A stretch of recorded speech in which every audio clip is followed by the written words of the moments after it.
Today, we're gonna have a look at the finals of the Korean StarCraft League number 68. It's time for a Protoss versus Zerg. We're in game number 1. We find ourselves on Ultralove, and no! I just realized it's all wrong. We have the blue player spawning on the red LED side of the map, and the Zerg player in red playing on the blue area? Oh well, spawning right here in the bottom left-hand corner. Playing with the red Zerg drones. I think we need to rehost, but I guess it is what it is. We're looking at none other than SHIN's main base. His opponent, representing himself on the main nexus with the blue Protoss probes. We're looking at none other than Hero. I wish that we could have, like, set spawn locations based on the core that you play. I've asked other commentators this, and nobody seems to be bothered by this at all. Nobody believes it to be particularly important. I know. I'm not the only one, right? Maybe it's nice. Maybe it's nice to have some blue and red mixed together with some red and blue on the other side of the map, too. It is what it is. Yeah, I've noticed a lot of people don't seem to care much. It's the same for Shark Bro. Nobody really seems to care much about Sharks Bro's beautiful pixelated face. I've even seen some suggestions of people saying that they should remove Shark Bro out of Abyssal Reef. What? You guys insane? That would actually ruin the map for me. I already don't particularly love Abyssal Reef as a map layout. Shark Bro is the most exciting thing about the map to me. Maybe we'll see that one a little bit later on, but for now, everything here is very normal. Hero opening up with a 20 supply Nexus, 20 supply Cybercore, doing his hero thing, where he puts the pylon as part of the wall off. A lot of Protoss players have been doing this since Hero started doing it. Technically a little risky, but when's the last time you've seen a Baneling bust in Protoss versus Zerg? I mean, it depends on your level of gameplay, maybe. Like, if you actually play StarCraft 2 and say you're like a Diamond League hero, probably quite frequently. It's quite common on the ladder in particular, but at the highest level of StarCraft 2, we don't really see it anymore. And you can get away with a pylon in the wall off. The nice advantage of this is that you now don't need a second gateway to finish up the wall, which means that you can take your third Nexus 150 minerals earlier. So this should be about a 345 to 350 third Nexus for Hero. When he gets that Oracle going, he's going to be able to get the third base down, either over here or right over there. And, well, even if he would get Baneling busted, he could wall himself in pretty easily. Backup pylons behind it. Shouldn't be the end of the world. Well, these days, it's very uncommon at the pro level to go for a Baneling bust. SHIN, as a matter of fact, is doing now the new standard Zerg thing, where he pulled all of the drones out of gas. At apparently 112 gas, that's a little weird. Generally, you mine 100, and then you pull all of the drones off. Back in the day, you used to leave one on, but since the Queen is now a little bit more expensive, that's the literal first adjustment that Zerg players made when the new patch went live. It's going to be a Void Ray first from Hero. Okay. Hero has actually mentioned in the past that he now thinks that Void Ray openers are better, since the Spore Crawler is more powerful and therefore Oracles are less useful. He's been on record saying that, but every time I see him playing Oracles, he still gets a lot of damage with them, so I'm not sure exactly if I agree. Obviously, the unit is now a little bit more difficult to micro, right? Like, the margin for error is even smaller with Oracle playing. He's going to follow it up with an Oracle at the very least. The Void Ray is still good, though, to deny any sort of scouting. One thing we recently saw in that series between Zaun and Raynor was him focusing on, well, it was not Hero, obviously, but Zaun focusing on very quick Twilight Council and then into Charge. And every single time I've seen that over the years, it always leads towards some sort of all-in. But Zaun was playing Charge slots with +1 and then just macro. He was going into very quick Storm and then eventual Sky Toss, but he wasn't actually going for any real aggressive openers at all. Hero now knocking down the rocks over here, by the way, the cooling tower, which is going to wall himself in on this side, at least until those rocks get destroyed by the Zerg player more than likely a little bit later on, but it is going to keep him safe for a little bit longer. Okay, interesting way to start this off. It is not going to be Charge. It will be the much more conventional Blink into then also the +1 air, or the +1 ground. Yep. And we're settling for some creep clearing instead. It's a little sad when you have to settle for creep clearing. Yeah, Hero apparently not too fond of the way that the Oracle now plays out. So the differences with the new patch. So we do have a bunch of Lings running in. This is going to be a good little scout for SHIN. Is that the Queen is more expensive, but the Spore Crawler deals more damage to compensate. And it seems to make it a little bit better for the Spore Crawler across the board. Obviously, though, if you actually now make a Spore Crawler, which in the past a lot of Zerg players would skip, you still have to pay the cost of a Spore Crawler. And then furthermore, you also have to, well, sacrifice a drone to actually be making a Spore Crawler. So just by having a Spore Crawler, you've already effectively killed a drone, plus the cost of the Spore Crawler. So it's not, you know, even though we haven't really seen any worker kills here, it's by no means the end of the world for Protoss in these sort of positions. And obviously, he also went for Void Ray first, so it's much harder to get real damage done at that stage in the game when that second Stargate unit pops out. Now, this is really nice, though, for SHIN.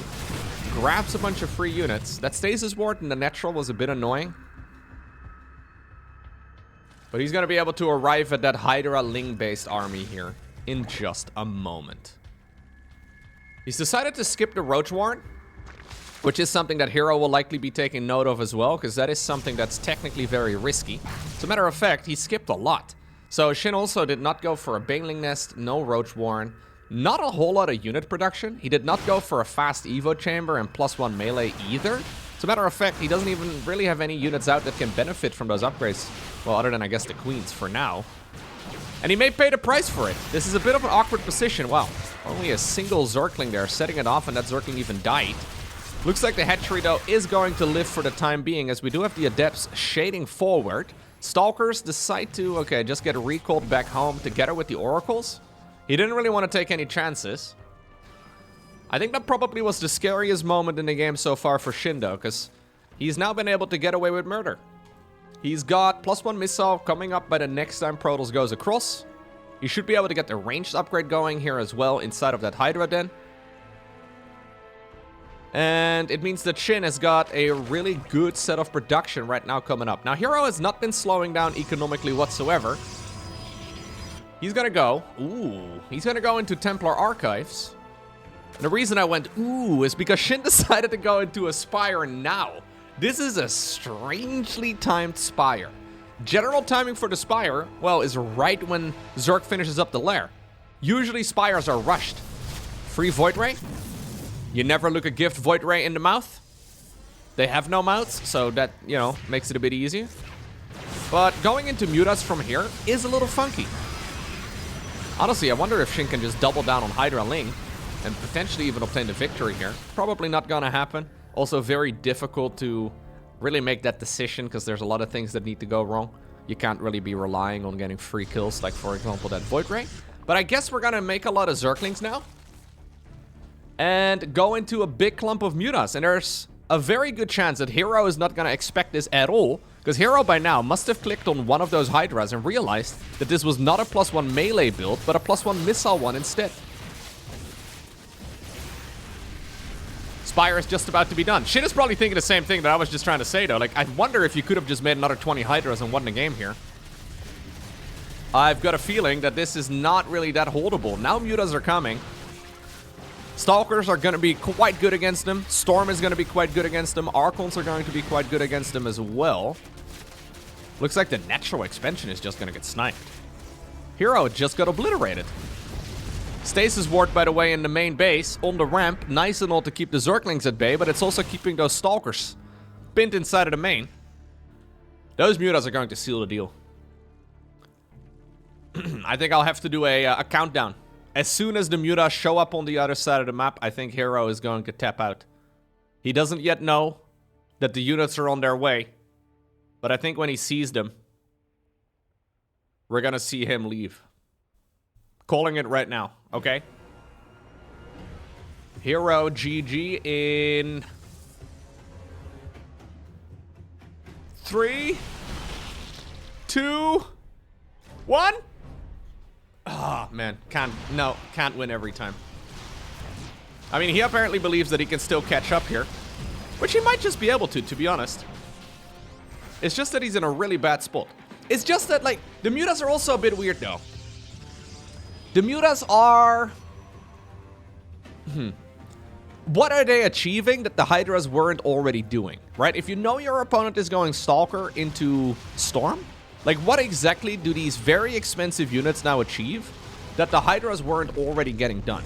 How about Baneling speed and just make 50 Banelings, right? What in the world is Hero going to do against that? Probably more useful at the very least than all of those Mutas. We're now playing Hydra Muta Ling. Maybe in StarCraft Brood War, that's an amazing unit composition. I don't know. But in StarCraft 2, it seems questionable at best. And it's now giving Hero a very real opportunity. You know what? Good thing he did not tap out. He's likely going to take some damage at home now. Fair enough. But this is a real fighting force right here from Hero. With one properly landed Storm, I mean, if he can shut down these 2 upgrades before they finish up, he might just be able to obtain the victory. Slow Banelings are easily stormed. That's what my grandma always told me. Centrifugal Hooks is finishing up after all of the Banelings will go down. Mutas in the main base, though, are still, hurting Protoss quite a bit. So SHIN does obtain the victory, but he certainly made it harder on himself than it needed to be. Next up, we find ourselves on Araholm. Now, I was speeding to minute 2, and then I realized, wait a second, there's a cheeky little drone on the other side of the map. Oh, he wants to go for a proxy hatch block, but Hero noticed it in time. Send a probe down towards the low ground, and is now making it impossible for SHIN, well, to achieve his goal. This is now a little awkward. Maybe you can steal a gas geyser? Oh, you're gonna get blocked in that regard too. Yeah, when a probe jams its nose against the Vespian gas geyser, it's not takeable. You can't actually mine from it now. You can't build the structure. Next is coming up on the low ground. It looks like so far SHIN is not really getting going in this game in the way that he would have liked. Now, ultimately this doesn't matter. He did make an expansion at home, and he did go for a spawning pool and everything, but everything is a bit more delayed than he would like it to be. Now, the previous game was a win, but I do think he made it a bit more difficult on himself than it really needed to be. It's one of those scenarios, though, where in hindsight you can say that. You can look at that game and be like, oh, wow, he actually still made a hatchery. No way! I mean, unless Hero is going full Diamond League in this game, there is no way that Hero does not realize that there's still a drone, right? Like, I mean, he should see it leave. There's only one exit out of the natural. He committed to a proxy hatch regardless. Bro, if this works out, I'm gonna have to, if this works out, I may have to go cast more StarCraft 2 and upload another video tomorrow.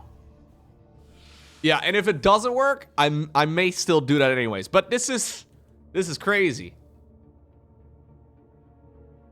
There's no way. Bro, if this works, that's so dumb. That's so dumb. He knew there was a... Don't tell me this is going to work. It's going to work, isn't it? There's only one way to leave the natural behind. Hero just... There was a drone in his base. It went completely unaccounted for, and then he just forgot about it? Really? That's the build? That's what we're aiming for? Well, SHIN finishes it now, and Hero is going to see a little line of creep appear in his main. Adepts, though, are already being a nuisance. You know what? This is still really good for Hero. Even with the proxy hatchery going up, like, what exactly is the point here for SHIN? He's building a spore crawler. Really? We're doing a spore crawler proxy. I guess the idea was to go for a spine crawler, but I guess he needs to, yeah, keep Brenda alive. So if you finish up Brenda right now, she's gonna get backup. Void Ray also coming up. Adepts have now made their way back home. This is so weird. We have a spore crawler rushing a Stargate.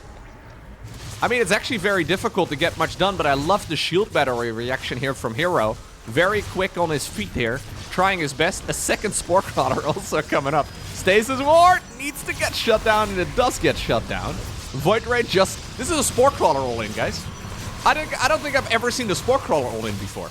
It makes sense in the scenario, and I don't think it's particularly great, but it is a spore crawler all-in. There's a reason we never see this, huh? The Void Ray is having a really hard time, though, achieving anything. It can go around the site, and it looks like the probes, in the meantime, have taken care of everything else. The probes are obviously also excellent units to be cleaning up spore crawlers with. Maybe we needed to go one spore into one spine. Maybe we needed to try and hide a second drone in the opponent's main so we could actually go into this really quickly. Let's get out of that one indeed, Shin. Let's forget that that game ever happened. Ley Lines is going to be the third game in this best of 5. That was truly one of the games of all time. I mean, to be fair, if Hero did not make those spores, or sorry, if he did not make those shield batteries, he would have been in a world of trouble. And it's not necessarily muscle memory at this point for Protoss players. Since the Spore Crawler... Why do I keep saying Spore Crawler? Cut! Cut! We're cutting that out! Nobody heard anything. Next up, we find ourselves on Ley Lines. Hero obviously is no longer able to overcharge his shield batteries, so a lot of Protoss players won't necessarily be autopiloting into those anymore. But I think if Hero would have not made a second one there, he would have been in a world of trouble. Very easy to make a little slip up there and lose the game. That was actually so cool though by Shin, but also that should have never ever worked. Like the fact that Hero didn't realize that he was being hatchery rushed is a little suboptimal too, right? If he would have just checked and made like a Void Ray rather than an Oracle, that game would have been very different too. With his very first Stargate unit, I mean, he would have had 2 Void Rays out by the end of it, which would have been way better. 1 drone so far.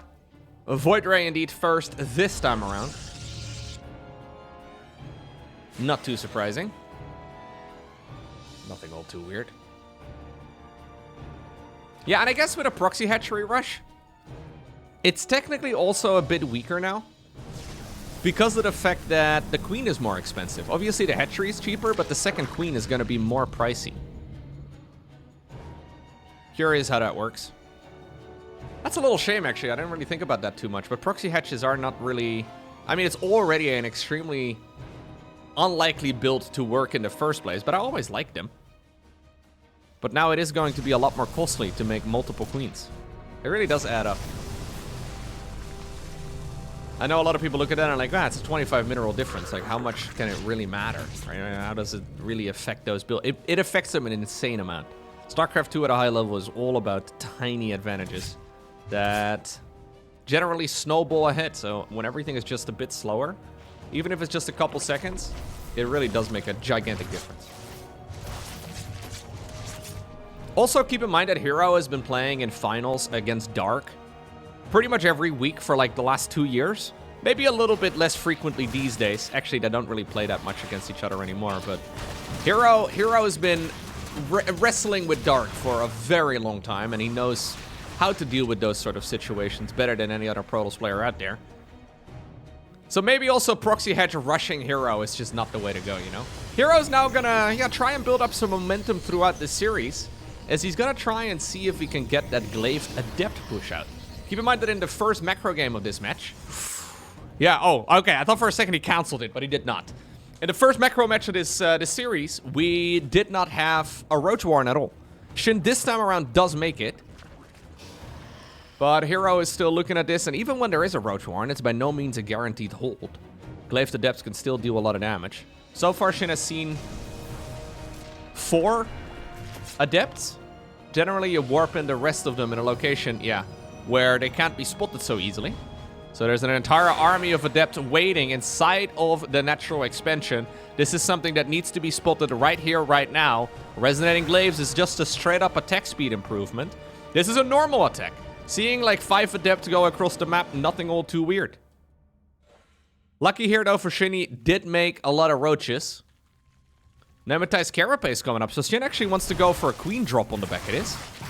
He now realizes that something is a little off. With additional Adepts being warped in, he needs all of the units that he can get home as quickly as possible. Maybe make a wall over here, not in time at the very least. Adepts shade into the natural expansion, and they manage to get into the mineral line. And this is a position that's extremely difficult for Zerglings to get a good engagement in, because those Adepts will just shut them down with ease. Hero, in the meantime, also making probes at home, of course, so it's not like his economy is really faltering much. Okay, another Adept push. Or a shade by towards the natural. 19 workers have already gone down, and I think that's a little bit too much. Overlord drops. It was meant as pressure. it is now going to be an all-in. There's about a 0% chance that SHIN is going to try and macro off of the back of this, but he will be able to bring the queens across the map. There they go. Brenda, Karen, Margaret, Lily. Susan gets to stay at home to inject the hatcheries, because, you know, we all need Susan in our lives, but oh my god, if he can get that, that would be massive! Hero is gonna try and snipe the Dropper Lord, and Brenda never got back out. Now we have a bunch of stranded queens in the middle of the map. The Roaches and the Ravagers, though, are still across. Corrosive Bowels connect, that's very sloppy. You should never be losing air units to that, but I believe it doesn't really matter very much, though, because the amount of stuff here for Hero at this point is incredibly high. He's gonna finish up Blink as well in just a few seconds' time. GG gets called, and Hero gets a swift 2-1. Next up, we find ourselves on El Dorado. Match point here for Hero, who decides to go straight Twilight Council. Really, Hero? I mean, I keep saying it time and time again, Stargate builds are far and away the best way to open up. But also, there are other builds you can go for. Generally speaking, even when you want to go Glaive to Depths or Charge or whatever, you still go Stargate first. You still make an Oracle or two. Maybe one. Depends on how fast you want to do it. You could do a Dark Templar rush. What's the plan here, Hero? Where are we going to take this? Well, we arrive at this stage with enough resources in the bank. I think it's DTs. Yeah, we're doing a Dark Templar push. A Dark Templar all in for a couple $100. Let's see. I always like this from Hero, dude. He doesn't really need a lot of variety to mix it up. Sure, there are S tier build orders, and sure, this one is like maybe B tier at best. This is amongst the very worst Protoss openers, but it's technically viable, and because it's so incredibly uncommon, there's a good chance that SHIN is not going to expect it. So there are some variations that just hit insanely early. This is the triple gate version, isn't it? Yeah. So the triple gate version of the Dark Templar hits significantly quicker than the 4-gate version, meaning that Hero is going to be able to get DTs out on the map nice and quick. Now, problem of course, 9 out of 10 games, maybe 98 out of 100 games, it's going to be a Stargate opener. So Spore Crawlers are going to be built blindly, and Spore Crawlers are detectors. Usually Zergs will skip one base. So far, SHIN has decided to skip 2. The DTs can already come out. Prism gets spotted. Oh, that's awkward. SHIN's like, hey buddy, what's there? Oh, well, at least you should be able to get some detection going. Starts up another Spore Crawler over here. Hero is gonna try and see if he can snipe whatever here. I don't believe he's gonna be able to get the hatch. Oh my god, he wants to give it a shot. I don't know, dude. I love the body blocking. I think the body blocking here is really fun. I mean, unless you're the Zergling using its body to block, but the idea is that you block this and then maybe it can finish up. Problem here, of course, is that the Spore Crawler can't really burrow on the low ground here. It can't, like, it can root up on the high ground, but we have a DT on hold position trying to see if it can prevent this from happening. Luckily here, though, for SHIN, the detection radius is far enough that he could burrow it on the high ground and still get detection on the low ground. Additional DTs are now joining in. Pick up. Oh, lost one of them. Still, though, this has slowed down SHIN tremendously. And Hero has built himself a third Nexus. Okay. Blink on the back of this.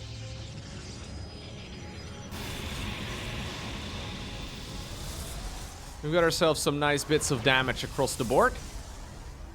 Archon drop on the back of this I really do like. I think the Archon drops are actually super powerful. Generally, we see Archon drops off of High Templar. No Dark Archons in StarCraft 2. That'd be kind of sick, actually. I wouldn't mind having a Dark Archon. Not the case, though. Observer already over here, too. Now we're gonna hunt some Creep Tumors and some Overlords. We go from hyper-aggression to a little bit of creep clearing. I mean, it is almost springtime after all. It is important to clear out the Zerg's bases. Cleaning your room is critical. Now, there is an attempted Ling run by. The force fields, though, are really good. And I don't think he really got anything here.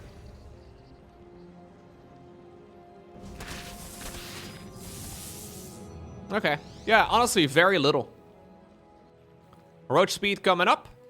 +1 missile coming up as well here for SHIN. But SHIN so far not really getting the ball rolling very much. So, Hero is finding himself in one of those positions where he can just continuously be annoying. Queen goes down. I think he should be able to get the creep tumor easy too. Hatchery could even be one of his targets. He should start getting the Blinky boys out though. He will probably already have a bunch of them. No, only a single one at this point in time. He's been making Archons. He's gonna go into charge now as well. 4th Nexus coming up nice and quickly. So even though El Dorado is a massive map, when players expand like this, they effectively only take, I don't know, half of the map at most. And that makes it feel extremely tight. So you can of course still expand upwards, but it seems like in these sort of scenarios, people rarely actually expand up there. Generally, they will start skirmishing for the base over here at the bottom, which is not one that Zerg can ever really mine properly, but at least they will try. Creep is already denied though, and that's exactly one of the reasons why the map feels so cramped now. Hero loves it. It's a great position to be in, but he needs to hold this upcoming attack here from the Zerg player. SHIN's supply count is still looking good. Sentries here are going to be critical. Oh, he's looking for good force fields. That's a pretty nice set of force fields. Keep in mind, there's 2 Archons missing. They're inside of the plane.